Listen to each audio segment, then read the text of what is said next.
I love how getting T-boned by an 18-wheeler semi-truck is a part of the daily commute for an American. You know who doesn't have to deal with that, though? The Netherlands. Never.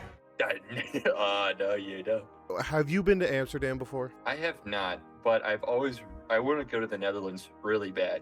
The Netherlands seems like one of the most easy to adapt to countries as an English speaker. Like everybody speaks English. The culture's pretty similar to the rest of the Anglosphere.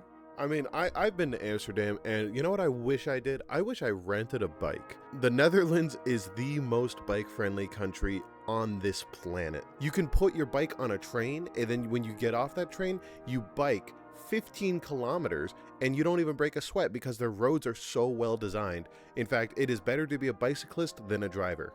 Cities that plan for bikes to be part of the city structure generally seem to be more livable. It's strange why us as #1 country in the world, freedom, doesn't have such livable cities for some reason. My favorite part in America is when you're driving, you play this game called Could I Survive as a Bicyclist?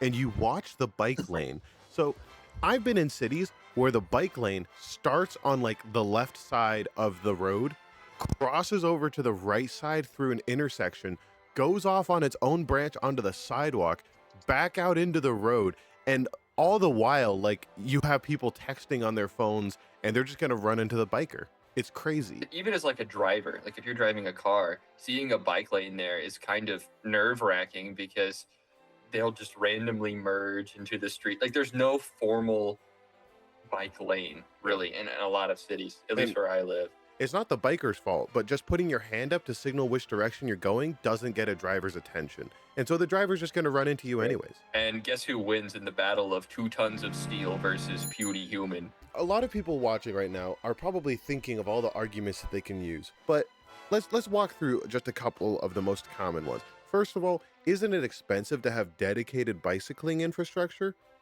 No, it is not. It is more expensive to have dedicated car infrastructure than dedicated bike infrastructure for multiple reasons. One of which is that cars need to be on this paved road all the time that deals with all this wear and tear and potholes.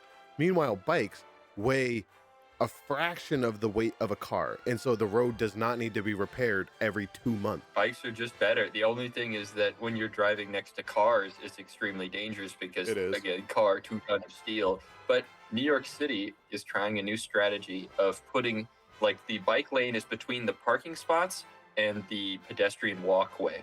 So you have this extra layer of protection from the parked cars. From what I've been in New York, the roads just are not big enough for that. New York roads are big enough for 2 opposing lanes of traffic and cars parked on either side, and then it's immediately sidewalk. So the only way that they're going to put bikes there is if they remove parking on one side, which, like, they should build underground parking infrastructure. But honestly, New York is just, it's predetermined to be bad right now. There's no way to like fix it. There is. You just make it a no car space and improve the metro line. Actually, so I don't true. understand best take you've ever had. The richest city in the world has metro systems that look like somebody got a bomber from World War II, cut open the fuselage, and threw it underground. My favorite part of the New York train system is when you get on a train that is like from the 1970s, and then you leave, and then you go back out, and it's like Captain America.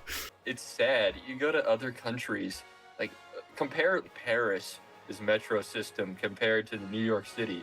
It's abominable. Like, how is it in that state of disarray? And that it smells terrible. There's mysterious liquids everywhere. Yeah, and it's not even really cheap anymore. It is very loud. Yeah. Like, some other train systems have figured out how to not be that goddamn loud. New York City needs some major infrastructure overhaul, but that won't happen, so I don't know why I'm pretending. I mean, for New Amsterdam, it is actually like bad. They messed up. True.